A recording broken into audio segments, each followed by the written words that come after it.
கர்த்தராகிய இயேசு சுவாமி நாமத்தில் என்பது நல்வாழ்த்துக்களை அன்போடு கூட யாவருக்கும் தெரிவித்துக் கொள்கிறேன். இந்த நல்ல நாளிலும் ஆண்டுடைய பாதத்தில் வர தேவன் நமக்கு இவ்வளவு ஏற்பட்ட பாக்கியத்தை கொடுத்திருக்கிறார். எனவே நாம் யாவரும் ஜெபத்தோடு கூட இருந்து இந்த தேவ ஆராதனையில் பங்கு கொள்ள கர்த்தர் நமக்கு கிருபைகளை கொடுப்பாராக.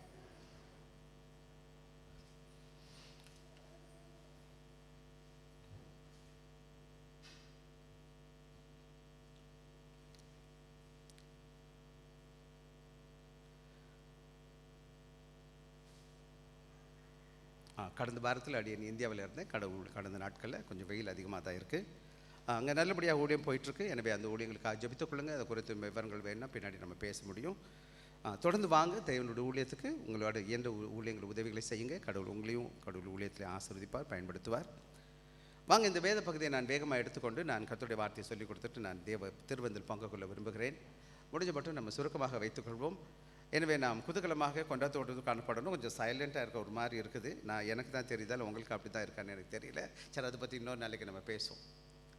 தேவ ஆராதனை என்பது ஒரு என்ன செலிப்ரேஷன் சொல்லுவாங்க, கொண்டாட்டம்னு சொல்லுவாங்க. குதூகலமாக இருக்கணும், சந்தோஷமாக இருக்கணும், முகத்துல எல்லாம் சிரிச்ச முகமாக இருக்கணும் இல்லையா?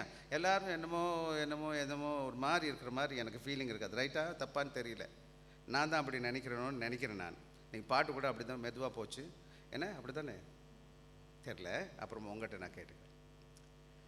ஸோ இந்த நல்ல வேளையில் ஆண்டோடைய பிள்ளைகளை நாம் கடந்து வந்திருக்கிறோம். இந்த நல்ல நாளை கர்த்தர் கொடுத்திருக்கிறார். இந்த மாதத்தில் முதலாவது ஞாயிறு கடந்த 4 மாத காலங்கள் வெற்றிகரமாக முடிப்பதற்கு தேவன் நமக்கு கிருபைகளை பாராட்டியிருக்கிறார்.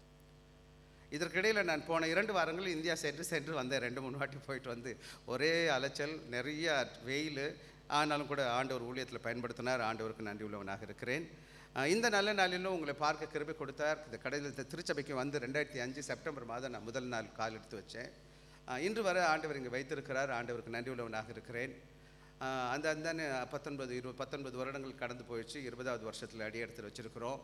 என்னோடய ஜபம் இன்னொரு 5 வருஷம் 6 வருஷம் நான் ஊழியம் பார்த்துட்ட பிறகு அடுத்த பாஸ்டர் யார் அப்படின்ற கேள்வி என் மனசில் வர ஆரம்பிச்சிச்சு. அங்கே சென்னையிலேயே நான் சொன்னேன், அப்பா நம்ம ரொம்ப நாளாக வரமாட்டோம் தம்பி, நீங்கள் தான் உங்கள் ஊழியத்தை பார்த்துக்கணும் அப்படின்னு நான் சொல்லிட்டேன். இப்போ நான் உங்களுக்கு எதை சொல்கிறேன்னு கேட்டிங்கன்னா, காரியம் ஊழியத்துக்காக ஜெபிங்க, ஊழியர்களுக்காக ஜெபிங்க. ஒரு நல்ல ஊழியக்காரனை தெய்வம் கொடுத்தா உங்களுக்கு ஆசீர்வாதம், இல்லைன்னா கஷ்டம் நமக்கு தான் எல்லாருக்கும். ஒரு நல்ல தகப்பன் அந்த வீட்டுக்கு எவ்வளோ முக்கியமோ, ஒரு நல்ல தலைவர் இந்த நாட்டுக்கு எவ்வளோ முக்கியமோ, அதே போல் நல்ல தலைவன் சபைக்கு தேவை. நல்ல மேய்ப்பன் மனப்பூர்வமாக பணம் பொருளை மக்கள்கிட்ட ஏமாத்தாதபடி மக்களுக்கு தியாகத்தோடு ஊழியம் செய்வான்னு சொன்னால் அந்த சபை ஆசீர்வாதமான திருச்சபை. இல்லை நல்ல ஊழியக்காரன் இல்லை சுயநலவாதியாக இருக்கிறான்னா அந்த சபை அடிபடும். வச்சுக்கோங்க, அப்பா ஒரு குடிகாரனாக இருக்கான்னு வச்சுக்கோங்க, எப்படி இருக்கும் அந்த வீடு? எப்படி இருக்கும்? சந்தோஷமாக இருக்கும் தானே? சில வேலைகள் எங்கள் வீட்டில் ஒரு மாதிரி இருந்துச்சு. எங்கள் அப்பா அவ்வளோ ஒரு சிறப்பானவராக இல்லாமல் இருந்தார். சரி, போயிட்டு போகுது, அந்த கதை இல்லை.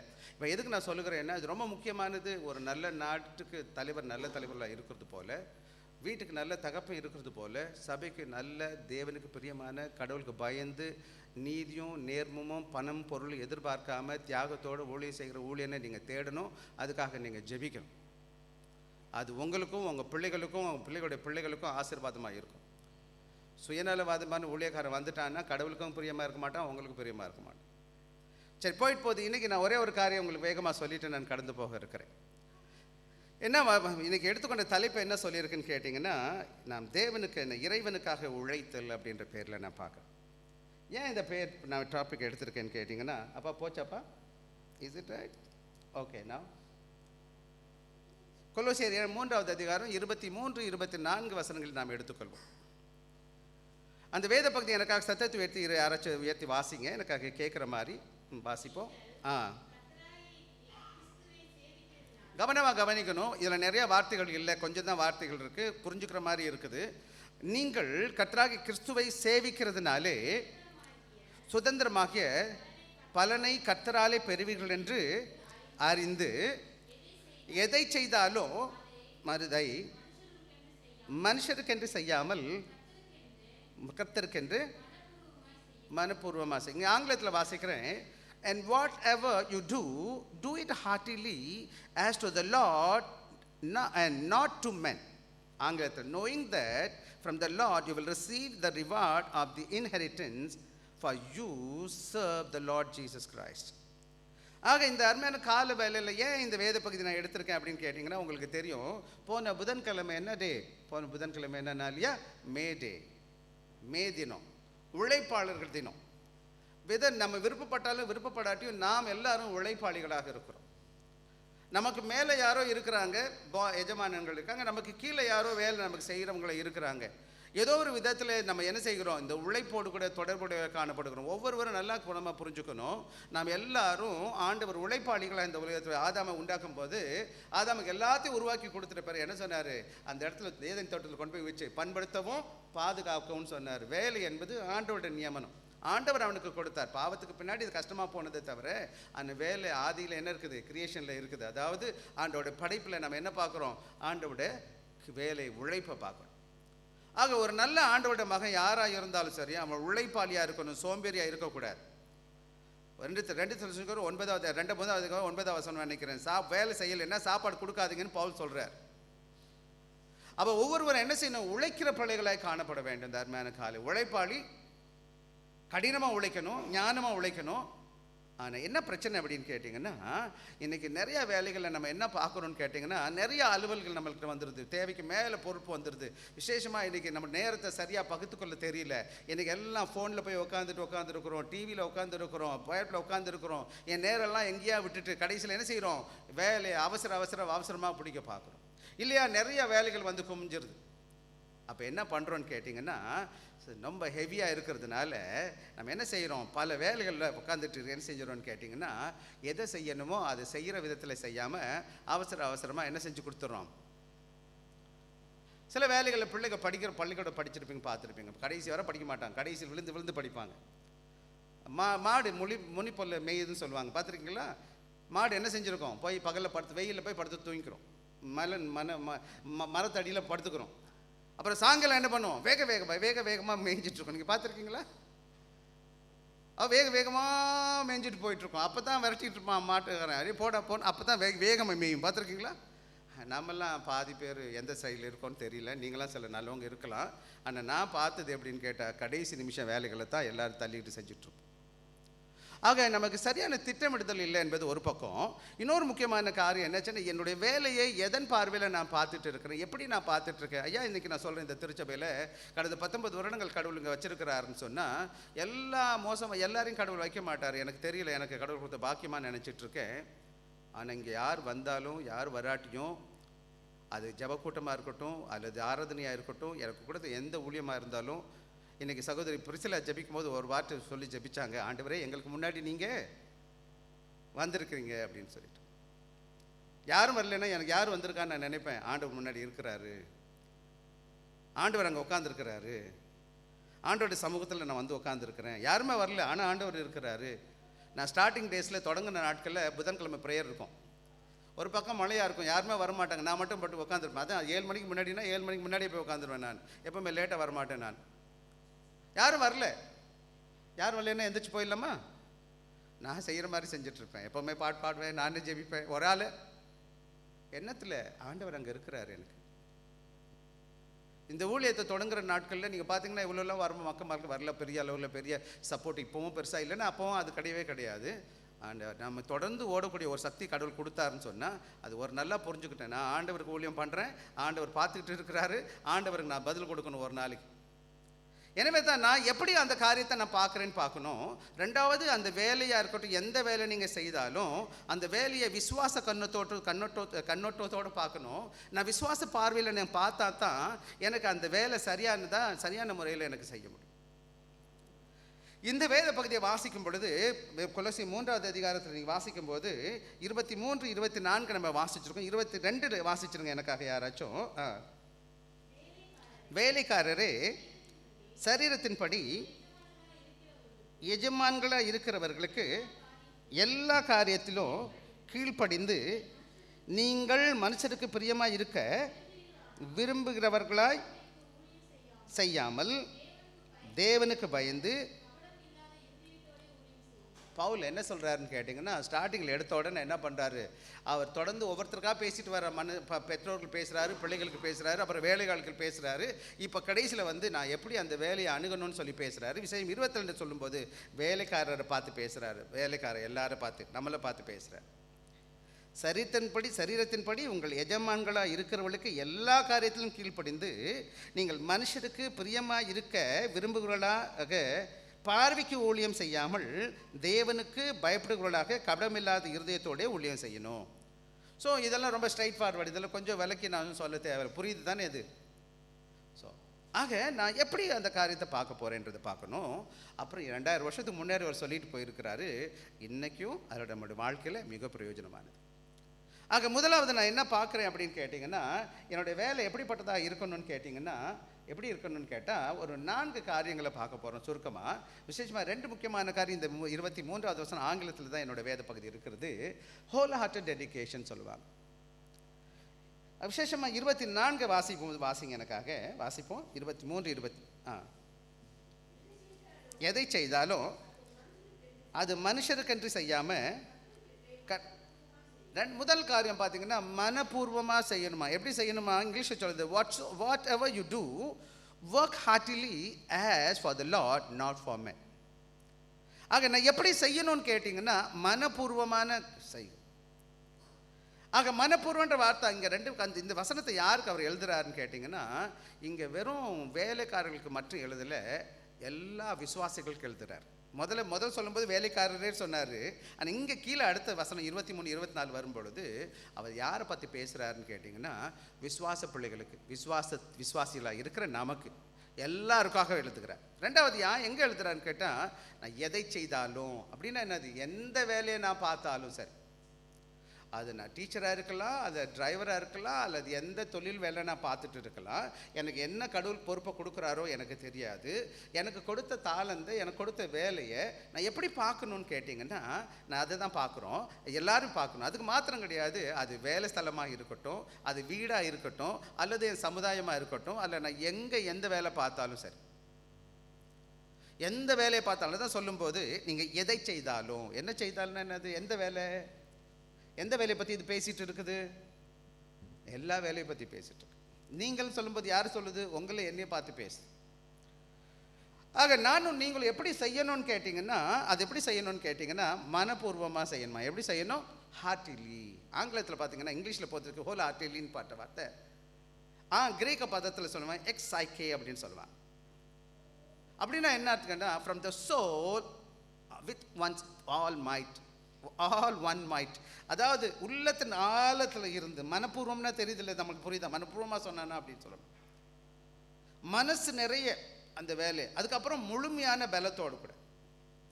எப்போ நான் மன நிறைவாக வேலை செய்கிறேனோ, அப்போ என் முழு பலத்தையும் அந்த காரியத்தில் நான் பயன்படுத்துகிறோம். நான் இருக்கிறேன், என் சிந்தை இருக்குது, என்னோடய சரீர உணர்வு காணப்படுது, எல்லாத்தையும் நான் சேர்ந்து அந்த வேலையை நான் செய்வதற்கு நான் முயற்சி செய்கிறவன் நான் காணப்படுகிறேன்.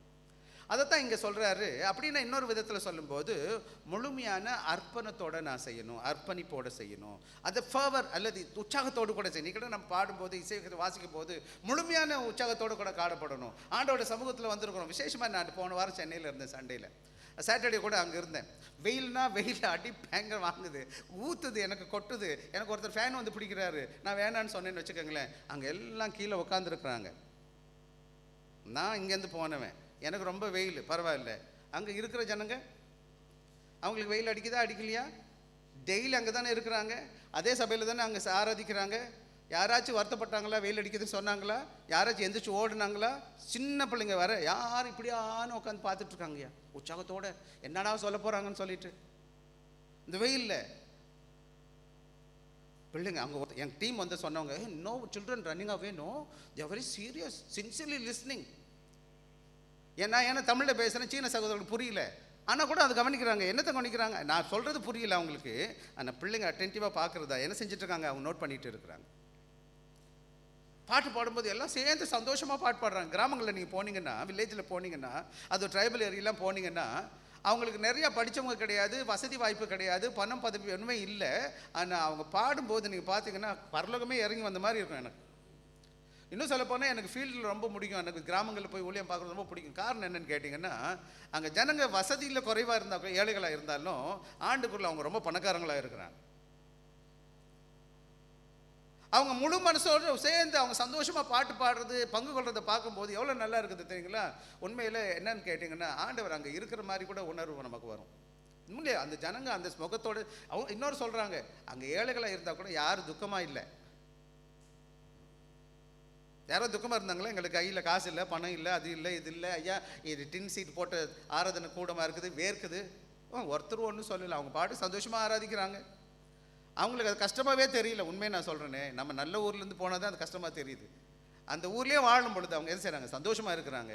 ஆண்டோட பிள்ளைகளுக்கு நீங்களாம் நான்லாம் உண்மையிலே பாக்கியம் பெற்றவங்க. உண்மையிலே நான் சிங்கப்பூரில் இருக்கிறீங்கனாலே நீங்கள் ரொம்ப பிளஸ்ட், ஆசீர்வாதிக்கப்பட்ட. ஆக இன்னைக்கு நானும் நீனும் எப்படி நம்மளாம் எப்படி செய்யணும்னு கேட்டிங்கன்னா, whole hearted dedication for in what ever task given to us. எந்த விதமான ஆசீர்வாத வேலை எனக்கு கடவுள் கொடுத்துருந்தாலும், இன்னைக்கு உங்கள் கையில் வேலை இருக்குன்னு சொன்னாலே நீங்கள் ஆசீர்வாதமாக இருக்கிறீங்கன்னு அர்த்தம்யா. காலையில் எழுந்திரிச்சு போகிறீங்க, வீட்டுக்கு வந்துடுறீங்க, $10 சம்பாதிச்சிருக்கீங்க, அன்றைக்கி சாப்பாடு ஆண்டவர் கொடுத்துட்டாரு. கடவுளோட பெரிதான கிருபை. சிங்கப்பூரில், இந்தியாவில் 70% மக்களுக்கு வேலை இல்லையா. 70% பீப்புள் அன்எம்ப்ளாய்டு. 70% மக்கள், 70 கோடி மக்களுக்கு மேலே. யோசிச்சு பாருங்க. அது மாத்திரம் கிடையாது, எப்படி செய்யணும்னு சொன்னால் ஆல் ஹார்ட்டட்னு சொல்கிறாங்க. என்ன ஹார்ட் வித் ஆல் ஹார்ட்னு என்னது கேட்டிங்கன்னா, முழுமையான வாக்காத்து. அது எப்போ பார்த்தாலும் சரி, என்னுடைய முழுமையான உள்ளத்தில் ஆழத்தில் இருந்து ஆண்டோடைய வேலை செய்ய. எந்த சிறு வேலை பெரிய வேலைன்னு பார்க்கக்கூடாது. அது கூட்டுற வேலையாக இருந்தாலும் சரி, அது எந்த சின்ன வேலையாக இருக்கட்டும், அது பிஏவாக இருக்கட்டும், காணிக்கை எடுக்கிறதா இருக்கட்டும், பைபிள் வாசிக்கிறதா பாடுறதா இருக்கட்டும், இசைக்கறி வாசிக்கிறதா இருக்கட்டும், ஐயா எந்த வேலையும் சிறிய வேலை கிடையாது ஆண்டோட பாதத்தில். ஆக உங்கள் கம்பெனியில் நீங்கள் வேலை பார்க்கும் பொழுது எப்படி பார்க்கணுன்னு கேட்டிங்கன்னா, முழுமையாக பார்க்கணும். ரெண்டாவது முக்கியமான காரியம், யாருக்கு செய்கிறீங்கன்னு அந்த 24 2வது பகுதி சொல்லுது. எப்படி செய்யணுமா? Working for the Lord. எப்படி? கர்த்தருக்கென்றே. யாருக்கு நம்ம செய்கிறோம்? எந்த வேலை பார்த்தாலும் சரி, நீங்கள் எங்கே கடவுள் வச்சுருந்தாலும் சரி, அது எங்கே வச்சுருக்காருன்னு எனக்கு தெரியாது. உங்களை நீங்கள் நல்லா புரிஞ்சுக்கோங்க. ரொம்ப 13வது அதிகாரம் வாசித்து பாருங்கள். இப்போ வாசிக்க வேணாம். எந்த வேலையும் நீங்களே சூஸ் பண்ணலை, அங்கே ஆண்டவர் கொண்டு போய் வச்சிருக்கிற. சில வேலைகள் நம்ம சூஸ் பண்ணிக்கிட்டே இருக்கிறோம், மாற்றிக்கிட்டே இருக்கிறோம், அது உங்கள் சாய்ஸு. இந்த சபைக்கு நான் வரும்போது இந்த வேலையை ஆண்டவர் எனக்கு கொடுத்தார். எனக்கு சம்பளத்தில் நான் பார்க்கவே இல்லை. அன்றைக்கி சம்பளம் வந்து ரொம்ப சின்ன சம்பளம். பணத்தை பற்றி நான் கவலையே படலை. நான் ஒன்று தான் சொன்னேன், ஆண்டவரே எனக்கு ஊழியம் கொடுத்தீங்க சுவாமி, எனக்கு நன்றி. ஜனங்க வர்றாங்களோ வள்ளியோ, வெறும் பியூஸ் மட்டும்தான் இருக்குது, ஆண்டவருக்கு தைக்க சொல்லிட்டு அப்படியே வேலையை பார்த்துட்டு போய். ஓகே, நான் யாருக்கு ஊழியம் பார்த்துட்டு இருக்கிறேன்னு கேட்டிங்கன்னா, அந்த மைண்ட் செட் என்ன சரி, என் மைண்டில் என்ன இருக்கணும்னு கேட்டிங்கன்னா, எனக்கு மக்கள் எப்படிப்பட்ட ஆசீர்வாதம் கொடுப்பாங்க, சன்மானத்தை கொடுப்பாங்க, இல்லை இந்த உலகம் எனக்கு என்ன சொல்ல போடுது என்பதை நான் பார்த்து செஞ்சேன்னா நான் சோர்ந்து போயிடுவேன். மக்களுக்கு அதிகமான வேலைகளை என்ன செஞ்சாங்கன்னு கேட்டிங்கன்னா, இந்த மினிஸ்ட்ரியில் வந்து இத்தனை வருட காலங்களில் நான் கற்றுக்கொண்ட பாடம், அதிகமாக குறைகள் கேட்டிருக்கேனே தவிர யாரும் நான் நெரிசையில் பாராட்டினதை நான் பார்க்கவே கிடையாது. அதனால் மற்ற சில நல்லவங்க இருக்கலாம், அதை பற்றி எனக்கு தெரியும். ஆனால் காதுக்கு வந்தது என்னன்னு கேட்டிங்கன்னா, குறை அது சரியில்லை, அது சரியில்லை, இது சரியில்லை. அவன் தனியாக நின்று என்ன பண்ணுறான், எங்கே போகிறான், என்ன பண்ணிகிட்டு இருக்கிறான், 24 மணி நேரமும் 6 நாள் 7 நாளும் இதே ஊழியன்னு ஓடிட்டுருக்கோமே, என்ன பண்ணிகிட்ருக்கோம், யாருக்கும் தெரியாது. குறை சொல்கிறதுக்கு ரொம்ப ஈஸி. ஆனால் எது சொல்லிட்டு போகிறாங்க, அதை பற்றி கவலைப்படாதீங்க. ஆனால் ஒன்று மட்டும் நீங்கள் புரிஞ்சுக்கோங்க, நீங்கள் செய்கிற ஊழியம் யாருக்கு தான் செய்கிறீங்க? ஆண்டவருக்கு செய்கிறீங்க. ஆண்டவரே விட்டு வைக்கல, உங்களே என்ன விட்டு வைப்பாங்களா என்ன? இயேசுவை விட்டு வச்சாங்களா ஜனங்க? சீஷர்கள் யாரும் விட்டு வச்சாங்களா? அல்ல பழைய ஏற்பாட்டை எந்த தீர்க்கதரிசி ஒழுங்காக விட்டு வச்சுருக்கான்னு பார்க்குறீங்களா? ஸோ அதனால் நீங்கள் எப்போவுமே பார்க்கும்போது எந்த வேலை நீங்கள் செய்தாலும் அந்த வேலையில் தேவன் எனக்கு சன்மானத்தை கொடுப்பார். நான் ஒர்க்கு யாருக்காக செஞ்சிட்ருக்கேன்? என் வேலையில் நான் ஆண்டவருக்கு ஊழியம் செய்து கொண்டு இருக்கிறேன், ஆண்டவருக்காக உழைப்பாளியாக இருக்கிறேன் நம்ம புரிஞ்சுக்கணும். அந்த விதமான நோக்கத்தோடு கூட நான் ஊழியம் பண்ணும் பொழுது என்ன நடக்கும்னு கேட்டிங்கன்னா, என்னுடைய வேலை ஆண்டவருக்கு பிரியமாக செய்கிறேன், ஆண்டவருக்காக செய்கிறேன்னு வரும் பொழுது அந்த வேலை எனக்கு எப்படி இருக்கும்? அதோட நோக்கமே மாறிடும், அது அர்த்தமே மாறி போயிடும். அதோட நோக்கம் ஆண்டவரை கனப்படுத்துகிறேன். அது என்ன செய்யும்? வாழ்க்கையில் ஒரு புது வாழ்க்கை அர்த்தத்தை கொடுக்க ஆரம்பிக்கும். எனவே நான் ஆண்டவரை கனப்படுத்த விரும்புகிறேன்னு தவிர மனிதனை பிரியப்படுத்த விரும்புறதில்லை. அதான் அவர் சொல்கிறாரு, எப்படி செய்யாதீங்க, மனப்பூர்வமாக செய்யுங்க. யாருக்காக செய்யாதீங்க? மனுஷனை ப்ளீஸ் பண்ணாதீங்க, மனிதனை பிரியப்படுத்த விரும்பாதீங்க.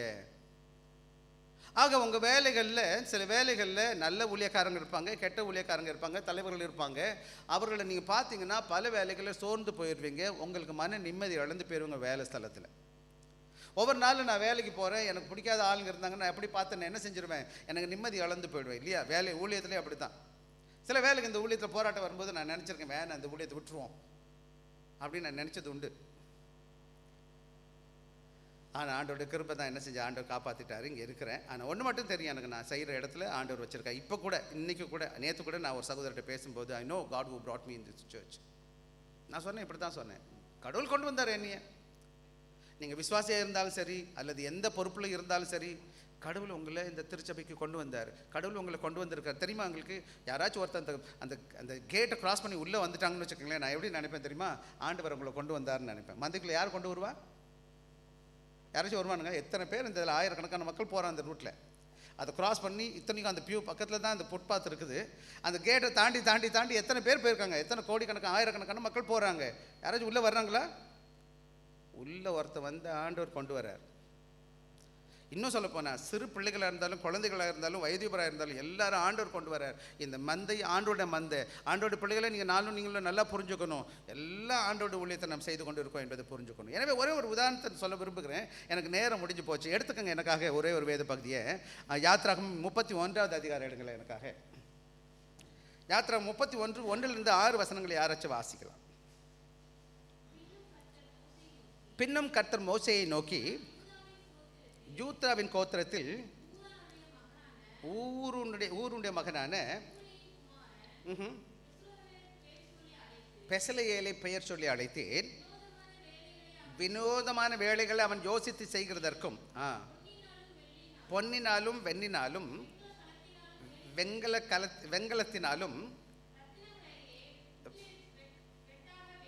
வெட்டாக வெட்டி மரத்தில் செய்கிறதற்கும் வேலைகளையும் செய்கிறதற்கும் ஞானமும் புத்தியும் உண்டாக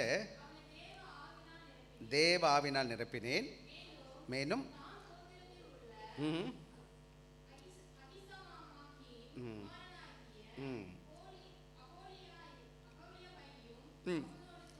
துணையாக கூட்டினதுமின்றி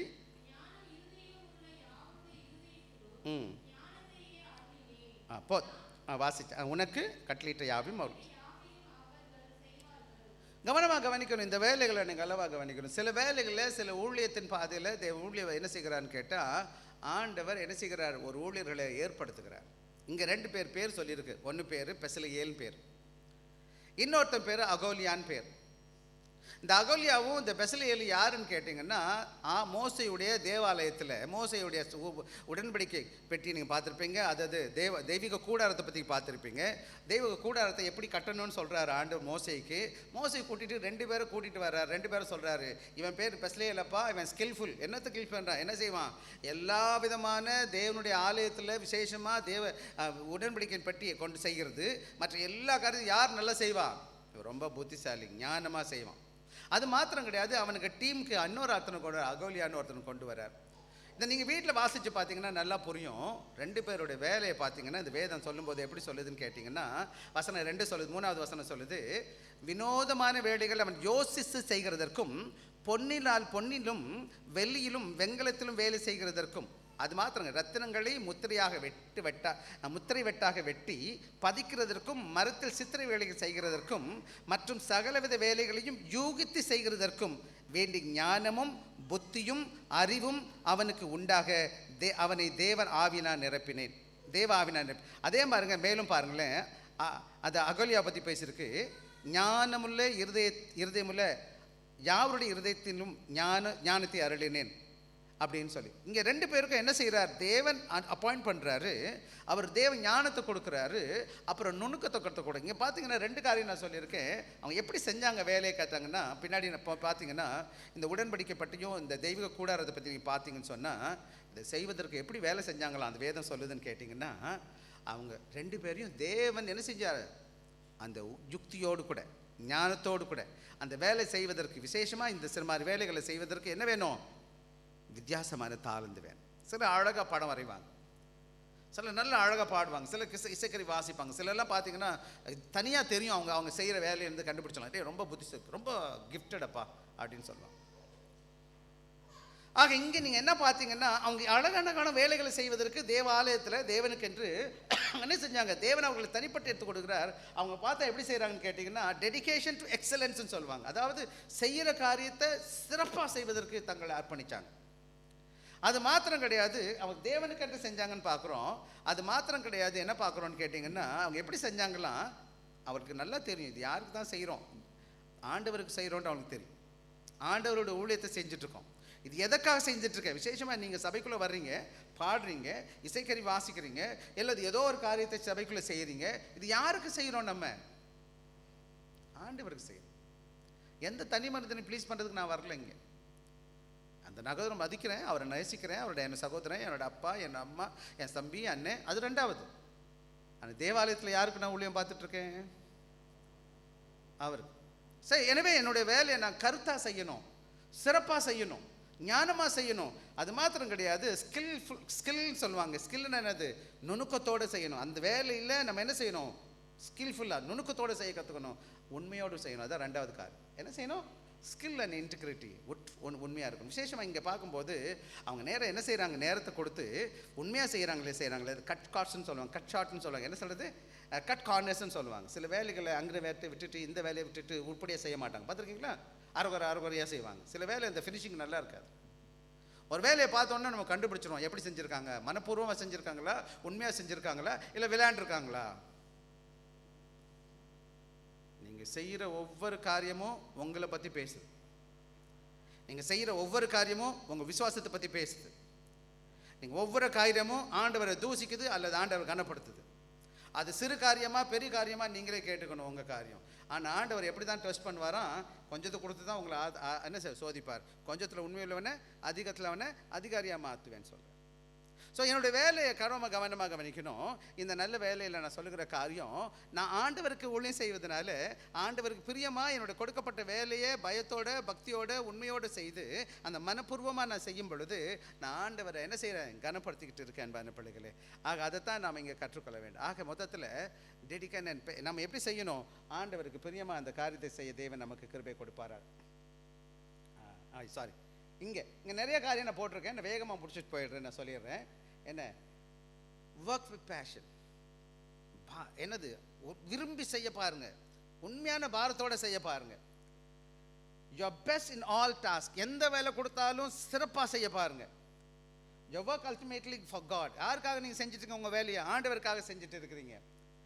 உண்மையோடு கூட நேர்மையாக உங்கள் வேலையை செய்ய பாருங்க. எல்லாவற்றிலும் நீங்கள் செய்கிற ஒவ்வொரு காரியத்திலும் ஆண்டவரை கனப்படுத்துங்கன்னு மறந்து போகாதீங்க. ஆண்டவரை மகிமைப்படுத்துகிறீங்க. விசேஷமாக நான் ஆண்டவருக்கு உயர்ந்த நோக்கம் இருக்குது, எனக்கு ஆண்டவருக்கு நான் ஊழியம் செஞ்சுட்ருக்கேன்.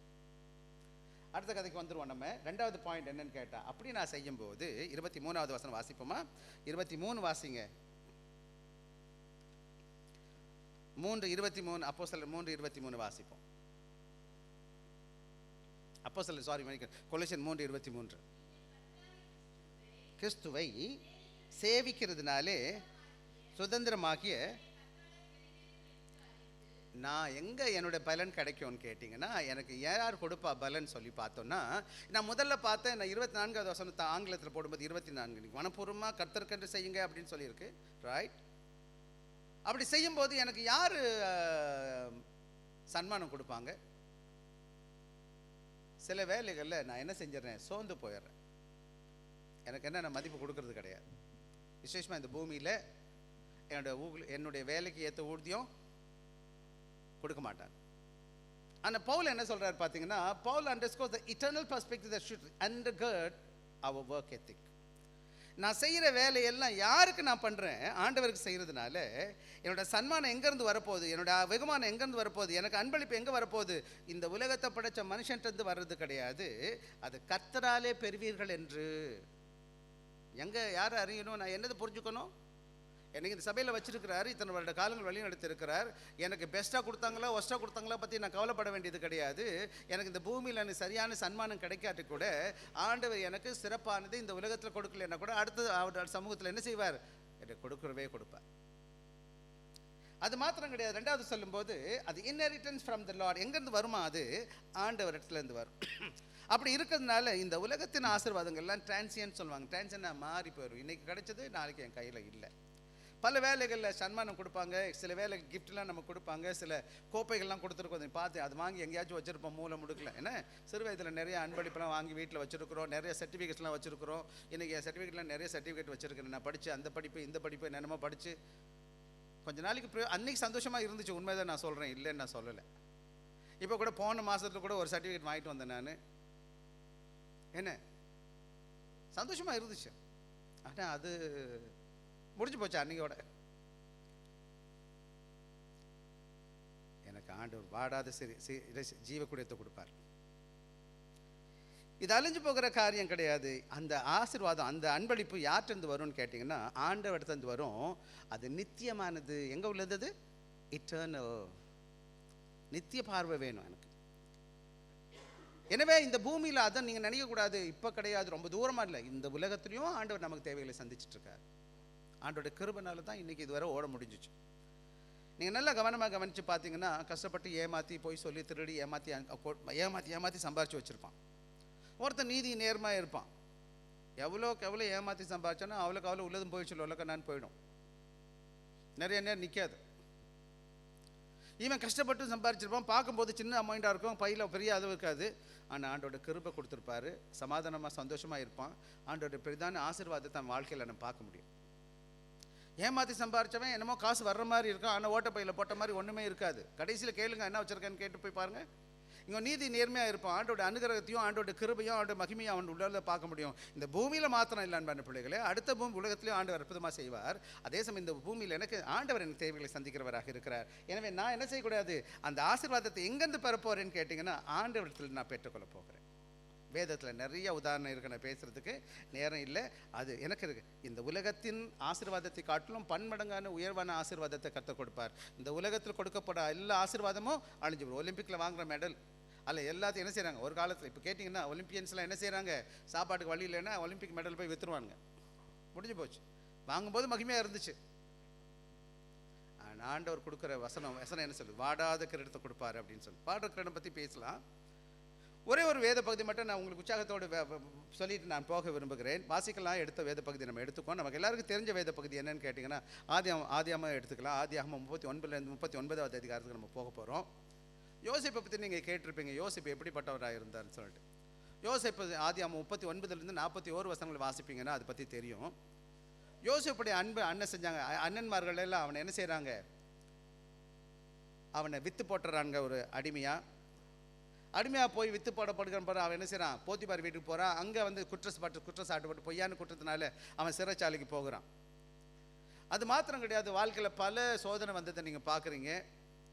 அவன் வாழ்க்கையில் பல கஷ்டங்கள் வந்ததை பார்க்குறீங்க. ஆனால் அவன் கடைசி வரை ஆண்டவருக்கு அவன் கொடுத்த வேலையில் உண்மையுள்ளவராக இருக்கிறான். நிச்சயமாக நம்ம தனியாக இருந்து பார்க்கும்போது அந்த ஸ்டார்டிங்கில் அவன் பார்க்கும்போது யாருமே அவனை பார்க்கல, அவனுக்கு எந்த மகிமையும் கிடையாதுன்னு நம்ம பார்க்குறோம். ஆனால் ஆண்டவர் என்ன செய்கிறாருன்னு கேட்டிங்கன்னா அவனை படிப்படியாக மேலே உயர்த்ததை நீங்கள் பார்க்க முடியும். வாசிக்கலாம். எனக்காக எடுத்தவங்க 39 2 5 6 வசனம் வாசிப்போம். இருந்தார், காரிய சித்தி உள்ளவன் ஆனான், வீட்டில் இருந்தான்.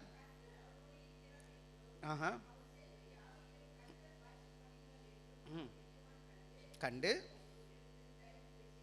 செய்து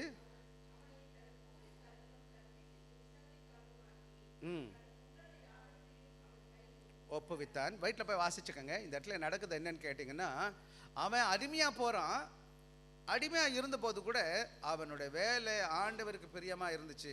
அவன் வாழ்க்கையில் அவன் செய்ததெல்லாம், வசனம் சொல்லுது, அவன் செய்வதெல்லாம் வாய்க்குன்றது மாதிரி அவனுடைய கை வச்சதெல்லாம் பொண்ணாக மாறி அவன் என்ன செய்கிறான்? எங்கே போனாலும் ஆண்டவரை கனப்படுத்துகிறவனாக இருக்கிறான். ஆண்டவருக்கு பிரியமாக வேலை செய்கிறான். ஆண்டு முழுமையாக உண்மையை பார்க்கும்போது அவன் அங்கே என்ன செய்கிறார்? அவன் வாழ்க்கையில் வெற்றியை கொடுக்கறத நீங்கள் பார்க்க முடியும். அந்த வீட்டில் எல்லாத்துக்கும் மேலே அவன் என்ன செய்கிறார்? ஒரு அடிமையை கடவுள் உயர்த்துக்கிறத நீங்கள் பார்க்க முடியும். அதே போல் ரெண்டாவது பகுதியை வாசிக்கலாம். 21 20 அதே 31 22 21 23 வரை வாசிங்க.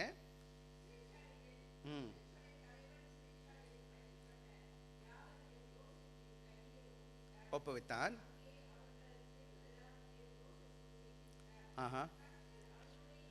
இருந்தபடினாலும்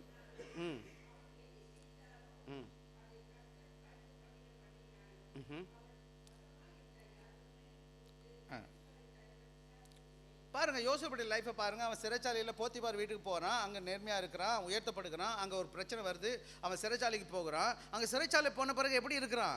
அங்கேயும் அவன் உண்மையிலவனாக இருக்கிறான் ஆண்டவருடைய சமூகத்தில். அங்கே பார்த்தாலும் என்ன செய்யுது? அவனுக்கு பொறுப்பு கொடுக்கப்படுது. அங்கே படிப்படியாக ஆண்டவர் உயர்த்திக்கிறத நம்ம பார்க்க முடியும். உங்களுக்கு யோசேப்புடைய வாழ்க்கையை நீங்கள் நல்லா பார்த்துருப்பீங்க. அவன் வாழ்க்கையில் எதை செய்தாலும் கடவுள் உயர்த்தினதை நீங்கள் பார்க்க முடியும். விசேஷமாக 41வது அதிகம் 38 41 வாசிங்க எனக்காக.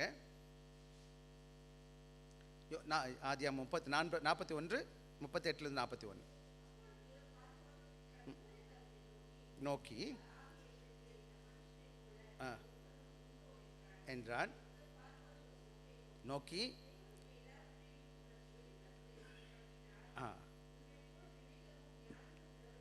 வேறு ஒருவன் இல்லை, அதிகாரியாக இருப்பாய்.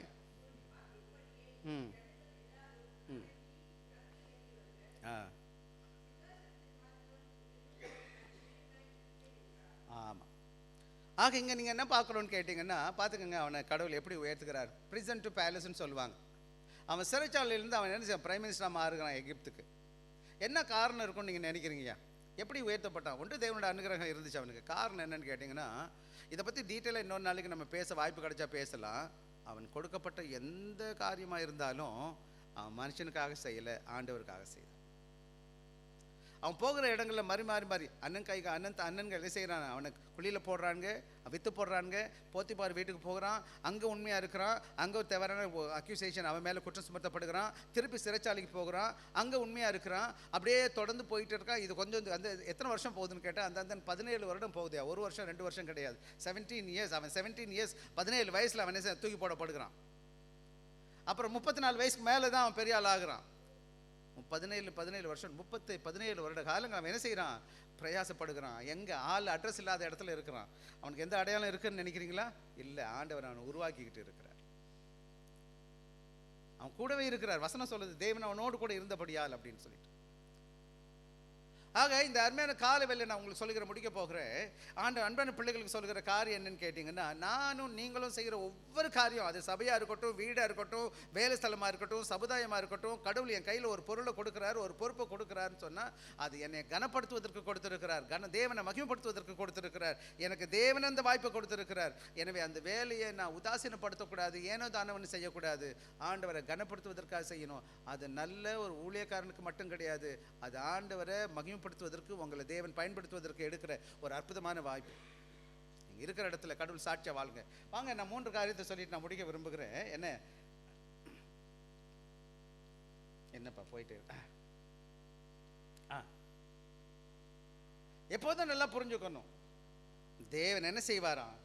கனப்படுத்துவார். இங்க யோசேப்பு என்ன பண்ணாரு? கனப்படுத்துறது நீங்க பாக்குறீங்களாப்பா? அவன் ஆண்டவருக்கு உண்மையா இருந்ததுனால என்ன கிடைச்சிச்சு அவனுக்கு?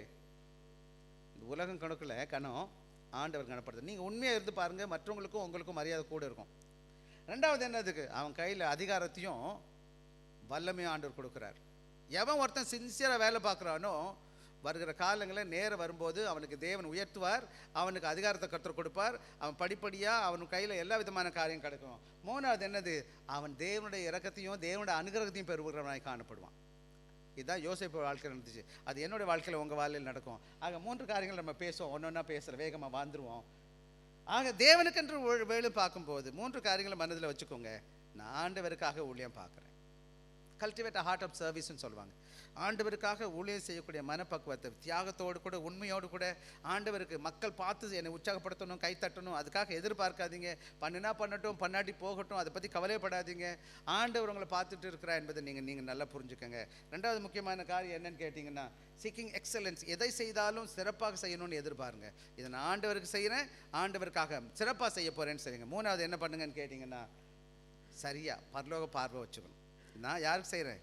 எனக்கு நித்தியம் இந்த உலகம் எனக்கு பார்வை கொடுக்கட்டையும் கூட ஆண்டவர் எனக்கு கொடுப்பார். ஆக 2 காரியம் இந்த வாசிச்சிருவோம், நம்ம பேசணும். முதலாவது என்ன பார்த்தோன்னு கேட்டிங்கன்னா, முழுமையாக ஆண்டவருக்காக ஊழியம் சேவை செய்யும். 2வது என்னுடைய சன்மான ஆண்டவர் கொடுப்பார். எனவே கடைசியாக ஒரே ஒரு 2 வேத பகுதியில் வாசிச்சிடுறேன் நான். வாசிங்களேன் எனக்காக. 1 கொரிந்தியர் 15வது அதிகாரம். 1 கொரிந்தியர் 15வது அதிகாரம் வாசிங்க எனக்காக. 15:58 வாசிப்போம், முடிக்கலாம்.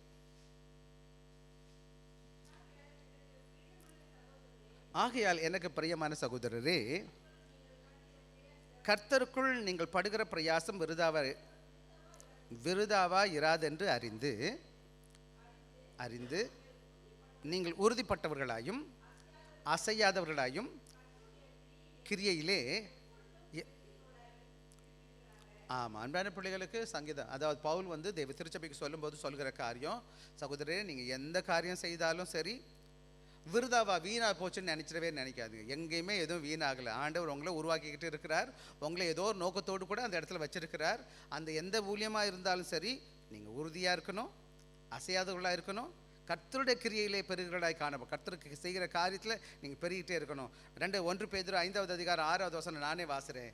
அப்படி நீங்கள் இருக்கும்போது, ஆகையால் ஏற்ற காலத்தில் தேவன் உங்களை உயர்த்தும்படிக்கு அவருடைய பலத்த கைக்குள் அடங்கியிருங்கள். சில வேலைகளில் தேவன் சில காரியங்களுக்காக தெரியாது. சில இடத்துல நம்ம வைத்திருப்பார். நல்ல ஊழியக்காரனே இருக்க மாட்டான், நல்ல எஜமான் இருக்க மாட்டான், நல்ல சூழல் இருக்காது, என்ன தெரியாது, ஆண்டவர் எதுக்கு வச்சிருக்காருன்னு எனக்கு தெரியாது. ஆண்டவருடைய சித்தம் நிறைவேறனா அடங்கியிருங்க. வாங்க நம்ம எல்லாரும் கண்ணு மூடி நாம ஜெபிப்போம். இரக்கமுள்ள கர்த்தாவே, இந்த நல்ல நாளிலும் சுவாமி உமக்கென்று ஊழியம் செய்வதற்கு எங்களுக்கு கிருபை பாராட்டும். ஆண்டவரே, பவுல் ஆண்டவரே கொலோசை திருச்சபைக்கு எழுதும்போது, நீங்கள் கர்த்தராகிய இயேசு கிறிஸ்துவை சேவிக்கிறதுனாலே சுதந்திரமாக்கிய பலனை கர்த்தராலே பெறுவீர்கள் என்று அறிந்து எதை செய்தாலும் அதை மனுஷருக்கென்று செய்யாமல் கர்த்தருக்கென்றே மனப்பூர்வமாக செய்யணும்னு சொன்னது போல, நாங்கள் எதை செய்தாலும் முழு மனதோடு உம்மை பார்த்து உம்மிடத்தில் பெற்றுக்கொள்வோம் ஆசீர்வாதத்தை என்று அறிந்தவர்களாய் இந்த உலகத்தில் செய்வதற்கு கர்த்தர் கிருபை பாராட்டும். யோசேப்பை ஆண்டவரே, நீர் படிப்படியாக உயர்த்தி கொண்டு வந்தது போல எங்கள் வாழ்க்கையும் உயர்வை தரும்படியாக ஒப்புக் கொடுக்கிறோம். உண்மையும் உத்தமமாய் உமக்கு ஊழியம் செய்வதற்கு எங்களுக்கு கிருபை பாராட்டும். தொடர்ந்து எங்கள் மூலமாய் உமது நாமத்தை மகிமைப்படுத்தும்படியாக ஒப்புக் கொடுக்கிறோம். மீதியான காரியங்களை தேவரீர் பொறுப்பேற்றுக்கொள்ளும். விசேஷமாய் இங்கிருக்க ஒவ்வொரு பிள்ளைகளையும் நீர் புடமிட்டு பாதுகாத்து அவர்கள் வாழ்க்கையில் தேவ அனுகிரகத்தையும் தேவ சமாதானத்தையும் சந்தோஷத்தையும் கர்த்தர் கட்டளையிட்டு அவருடைய இந்த உலகத்தில் வாழ்க்கையில் வெற்றிக்குள்ளமாய் வாழ்வதற்கு கிருபை பாராட்டும். இதன் மூலமாக முழு குடும்பத்தை விசாரிப்பதற்கு கர்த்தர் கிருபை கொடுப்பீராக சுவாமி. தொடர்ந்து எங்களை சாட்சிகளாய் பயன்படுத்தும். இயேசுவின் நாமத்தில் கேட்கிறோம் நல்ல பிதாவே, ஆமீன். சரி, நாம் தேவ திறந்து வரதுக்கு நம்ம